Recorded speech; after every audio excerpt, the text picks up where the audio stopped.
What's up, everybody? Welcome back to another episode of the JTW Sports Show. Guys, Super Bowl was last night. How'd you guys feel about it? Immediate reaction to it. TJ, tell me what you think, buddy. Honestly, it was a lot better than I anticipated it being. It came down to the wire, which was something that I didn't expect to happen, if we're being honest, going into the game. But it was a good game overall. I was happy with whatever team won. It was kind of disappointing to see Joe Burrow lose, but I don't necessarily put that all on him. I put it that he gets no time at all.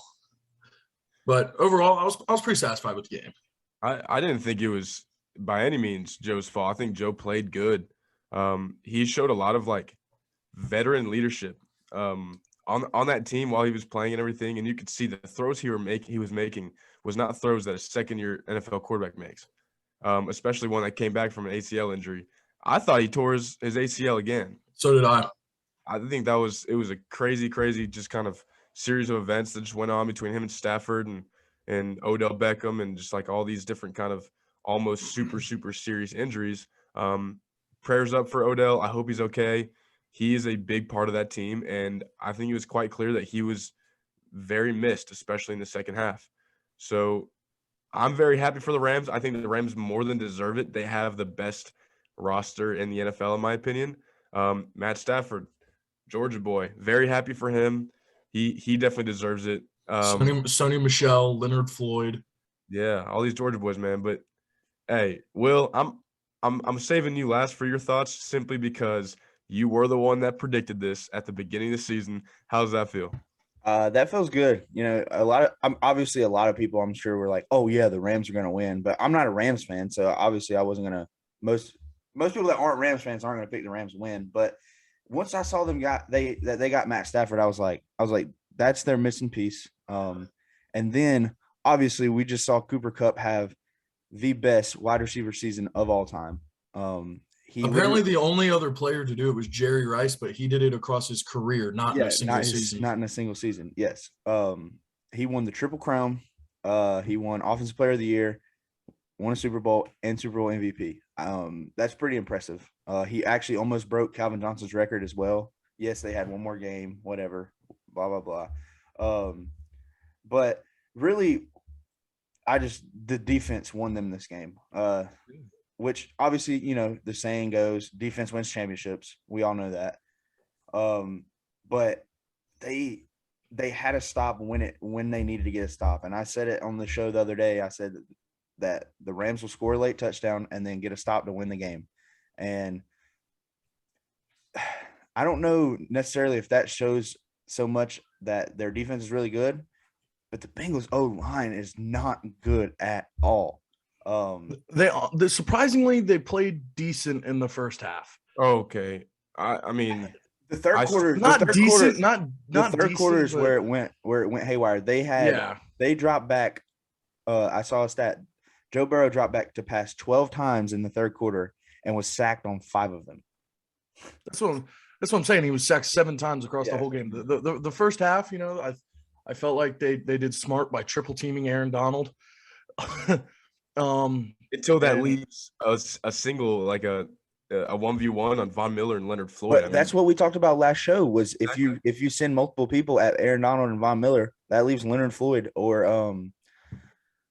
what was the guy's name? Jones. Well, I can't remember his first name. He had a pretty decent game last night. Oh, Ernest Jones. Yeah, he had a pretty decent game yesterday. Yeah.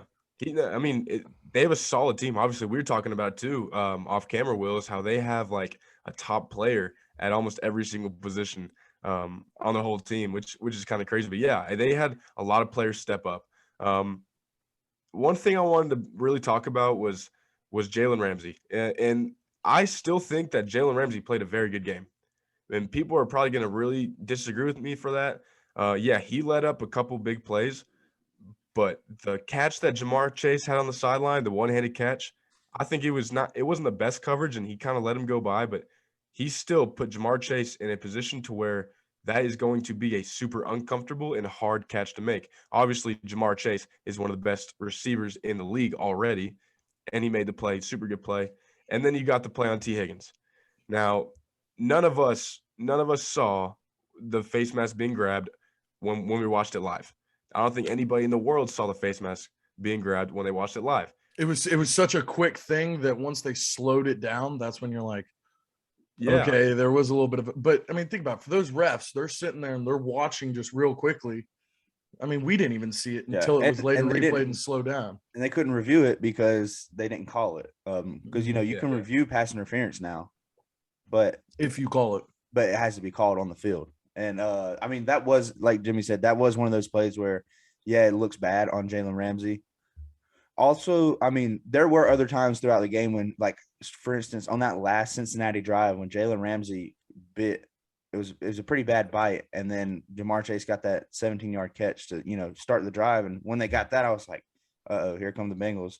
But it was actually a really good game. That was probably one of the better Super Bowls in the last couple of years, in all honesty. It was better than the last Rams Super Bowl, where it was kicking field goals left and right. But speaking of field goals, Evan McPherson, Shooter McPherson, has tied the record with Adam Vinatieri. Yeah, that's gonna be he went 14. He went 14 for 14 in the postseason.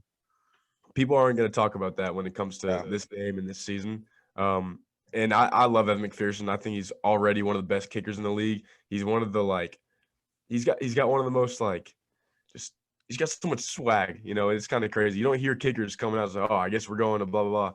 And I love him. He's one of my favorite kickers already. This Bengals team has so much young talent that has won over the world, won over the nation, and a lot of confidence with that young talent.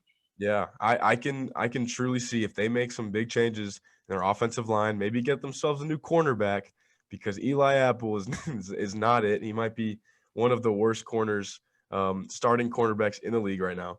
But man, he's the worst. He's definitely the worst. Yeah, he sucks. He's terrible. Look, I guarantee you, we could go and find somebody else that's just as bad. Eli Apple, Eli Apple, if you're watching this, I'm calling your ass out because you suck. Come on the show and come talk to us. Yeah, but the last main thing I wanted to talk about was that last drive. 15 plays, 79 yards. Cooper Kupp had, I want to say he had like 52 of the 79. And I sat there before the last drive. I looked at Jimmy. I said, "Look, Jimmy, Cooper Kupp always shows up at the end of games. He's gonna do something." And then he goes. Obviously, he carries them down the field. But one thing I wanted to talk about the drive was there was 4 penalties, in the game up until that drive, and then the last drive right there at the very end, there was 2 back-to-back penalties. Well, I guess 3 if you count. Yeah. If you count the one that they called. No, it was 4. It was 4. You had the one on Hubbard that was on that third down. You had the 2 that negated each other, so that's 3, and then you had the other PI that happened. So that's 4. There were 4 penalties in the red zone there at the end. And so, and I only think 3 of them were penalties. And so that's just one of those things. It's like you hate to see the refs, dictate the outcome of the game. But that first one, that was an iffy call. That on Logan Wilson. On Logan Wilson, that was an iffy call. I completely disagree with that one. I could see why they called it. I could see why they wouldn't have called it. But the second one, Eli Apple, he was definitely holding Cooper Kupp. That was definitely pass interference. Absolutely.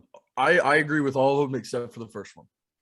The first one was the one I was like, that, because that's a big game-changing play. It was third and goal. They thought, all right, now it's 4th and goal, pressure's on Stafford, and instead, no, buddy, it's now 1st and goal on the 6. And I guess, that changes a lot for the Bengals defense, who surprisingly played pretty well in the second half. I feel they played better in the second half and matched up better with the Rams until that final drive. Well, I think that has to do with not having Odell as well. Yeah. I agree. I agree. And also that shows that how much Odell was helping that team, because their next best receiver was Ben Skronik, or however you say his last name. Yeah, the one or anything. The one thing I want to talk about that we did talk about Friday was the running game.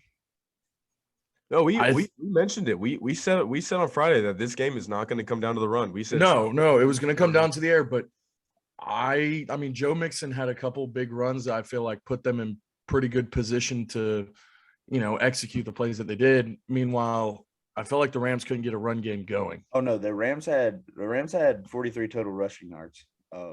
Cam Akers had 13 carries and 21 yards. And I mean the Bengals only had 79 yards. One thing that bothers me was that last play of the game, Samaje Perine was in, and not Joe Mixon. It's 4-1. Obviously, you're not going to run it. With the season online, you're going to run a pass play even with Joe Mixon in. But I feel like Joe Mixon should have been in there. You got to have your best players on the field. Literally, I think the season for you. I think on that 2nd and 1 on that final drive for the Bengals, you hand that ball off instead of him throwing it away like he did. Yeah. Well, 2nd and 1, I'm a big fan of taking shots on 2nd and 1s because you have 2 more yards or 2 more plays to gain 1 yard. Now, Samaje Perine, he's got to understand the situation here. And you have someone pulling you from the back. You have to reach the ball out. He was a good – the spot wasn't the best on the 4th and 1. He did not get the first down. No. But if he would have reached the ball out, it could have been close. And I think he probably could have gotten the first down if that would have happened. So I just think if Joe Mixon was in the game, first he might break a tackle. He might make another move. I think he finds a way to get the 1 yard. And I understand, it's your power back, your power set, but still, it's your season on the line. Yeah. I'm going with the guy who was 3rd in the league in rushing. Top 3 in rushing, exactly. And I think this offseason is going to say a lot about what the Bengals want to do with their future. They're in a really good situation, but they are desperate for offensive line, and I think they definitely need to either try to trade up and secure one of these top tackles or find a way to get Tyler Linderbaum on their team, because if they don't make a change on the offensive line, you're not going to keep Joe Burrow healthy, and that's just going to screw up your organization. And I think one thing I mentioned last night is how is the offensive line coach still employed? I mean, I think I saw it last night. I think they gave up across the season. It was like 71 total sacks. Joe Burrow was sacked 71 times. I mean, that's absurd. Yeah. To think about.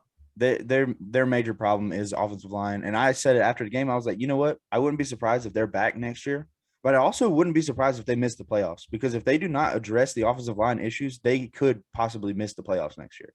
That's how bad their O-line is. I think there's also too much talent, though, for them to miss the playoffs, because the AFC is kind of wishy-washy right now. Well, that's something you got to think about, though, is there's a lot of players that aren't going to re-sign, and a lot of players that they got this season from free agency or 1-year deals, and they're not going to have the money to bring everybody back. Nobody ever has the money to bring everyone back, unless you're the Tampa Bay. Yeah, exactly. So that's why I'm saying, like, I'm excited to see what they do and the approach that they take this offseason. I truly think that they need to bring back some of their key guys on the D-line. Their D-line played fantastic. Their run defense was incredible, but they also need to make a big change at the cornerback position and at the offensive line position. Everything else is Super Bowl contending. I think over the course of the next couple of years, if they can keep Joe Burrow happy, address the situations that will put them in a better position to win that Super Bowl, I think Joe Burrow can walk away at the end of his career. I could see him walking away with 2 or 3 rings. I could see that. I could see the AFC come down between 3 teams every year: the Bills, the Chiefs, and the Bengals. I can see that, and possibly, if give them a little time, the Patriots. I could see it being those 4 teams. As all right, these are the 4 teams AFC is going to constantly roll in and out of who's going to the Super Bowl. Yeah, I'm actually looking at their roster right now and the contracts, and they actually have almost everybody under contract for next year. Yeah, I saw it last night. Eli Apple isn't. CJ Uzama is not. I can't remember how many. But they have. I think there's only like 7 or 8 players. They're free agents. They have today. Hendrickson, Reeder, Mixon, Boyd, Hubbard, Jamar Chase, obviously Joe Burrow, T. Higgins. They're all under contract for the next 3 or 4 years. That's solid, man. That's huge. Yeah. That's big. And none of them are making huge money. Literally, the person making the most money on their team is Trey Hendrickson, and he gets $15,000 or $15 million a year, which is crazy to think about in today's NFL. Now, obviously, when Joe Burrow's contract's up, when Jamar Chase contract is up after their rookie deals, obviously they're going to have big contracts. But 100%. But it wouldn't surprise me. But at the same time, there's no way that Joe Burrow can take another beating like he did this year and then make the playoffs. I just don't see that being possible. So they have to address the O-line issues. Yes, but if anybody could take that beating and still make the playoffs, it's Joe Burrow. I think you put any other quarterback in that situation, and they don't even make it to after the first round. I get that, but still.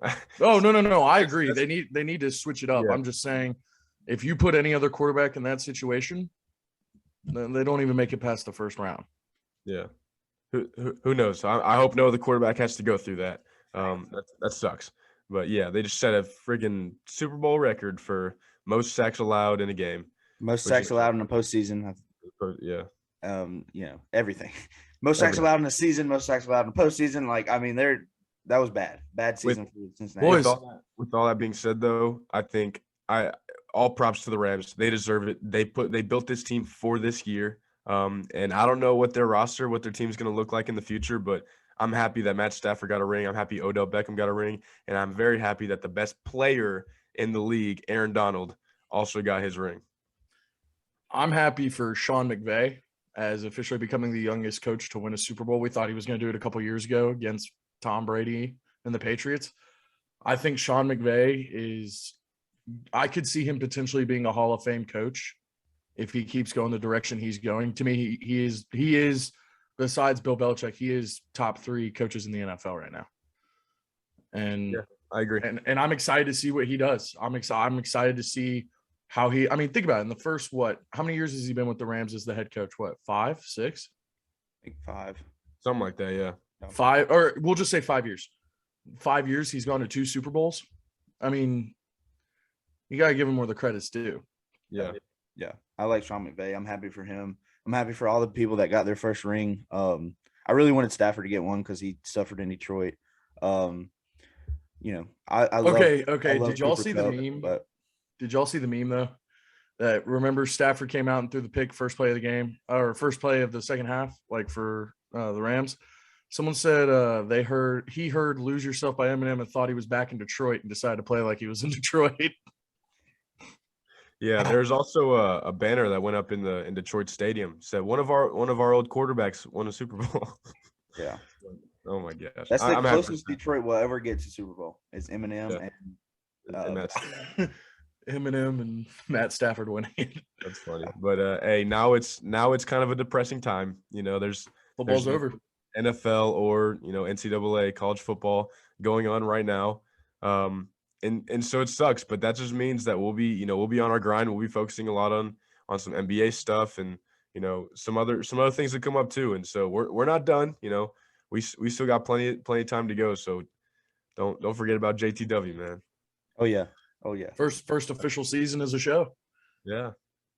It's been a good one. But hey, because last season we were in the second half of the season. Yeah, exactly. That is true.